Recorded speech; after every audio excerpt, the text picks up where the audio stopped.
शुरू अल्लाह के नाम से जो बड़ा मेहरबान और निहायत रहम करने वाला है।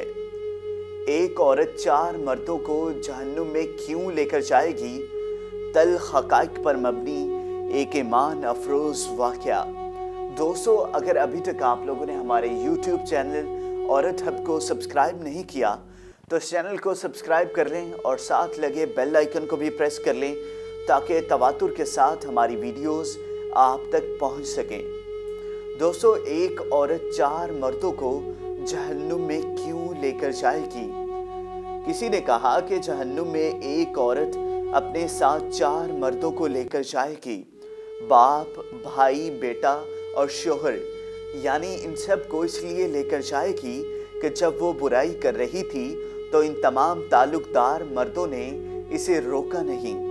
इसलिए बेहतरीन हल यही है कि औरत को लंबे लंबे खुले घेरेदार बुर्के पहनाओ ताकि ना वो किसी को देख सके, ना कोई उसे घर, खानदार, मोहल्ले और अगर हो सके तो कॉलेज और यूनिवर्सिटी से हद्दुल इम्कान दूर रखो कि उसे गुनाहगार होने के मौके कम से कम मिल सके।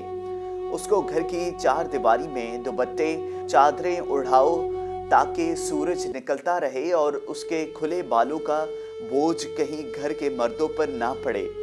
घर के 4 दीवारी में कहीं अगर उसकी आवाज़, ख्वाहिश या ज़रूरत सर झड़ कर बोलने लगे तो उसकी ज़ुबान काट दो, ख्वाहिश के सर उतार दो और ज़रूरत की रगें काट दो। चूँकि ये औरत मर्द की मलकियत, इसकी ज़ाती जागीर है, किसी गाय, भैंस या बकरी की तरह। इस तरह के ख़यालात से पुराने ज़माने के पादरी और चर्च सिस्टम, हिंदुइज़्म तो याद ज़रूर आते हैं, मगर इस्लाम में इन चीज़ों की पैबंदकारी किस तरह की गई ये समझ नहीं आता। वो सलेबी निज़ाम जो कहते थे कि औरत शर्म और बुराई है, और वो हिंदुइज़्म जो औरत को मर्दों के साथ जला देते थे, और उस पर भी सितम ये कि औरतें भी शौक़ से जल जाती थी। हालात के रंग में रंग जाना औरत की खूबी थी, मगर उसे उसकी कमज़ोरी बनाकर हमेशा हर निज़ाम में उससे खेला गया या उसके ज़रिए खिलाया गया। कभी मर्दानगी का खेल, कभी गैरत का खेल, कभी इज़्ज़त और दीन का। इस्लाम एक ऐसा दीन है जिसके इब्तदाई बड़े उस्तादों में से एक बड़ा नाम एक खातून का था, जिसकी वजह से अहादीस का एक बड़ा हिस्सा महफूज हो सका। आज की औरत का दीन सीखने सिखाने में से हर हिस्सा निकाल दिया गया है। सदियों के मर्दों को तक़वियत देते मुआशरे हर दौर में औरत का हिस्सा काट कर आधे अपने हिस्से में डालते रहते हैं कि आज इस औरत के पास हुकूक का नामो निशान तक नहीं। याद रहे, मैं इस वक्त पूरे पाकिस्तान की औरत की बात कर रहा हूँ, सिर्फ 2-3 बड़े शहरों की किसी हद तक इस इस्तेसाल से बची हुई औरत का नहीं। मैं ये सुनता हूँ तो सोचता हूँ हर मर्द ने इस हदीस से अपनी ताकत को तक़वियत दी। औरत अपनी अवलियत और हिकमियत का तड़का लगाया है। इसकी ताबीर ऐसे क्यों नहीं करता कि एक औरत की वजह से 4 मर्द जहन्नम में जाएंगे, क्योंकि चारों मिलकर भी एक औरत को उसके हुकूक ना दिलवा सके।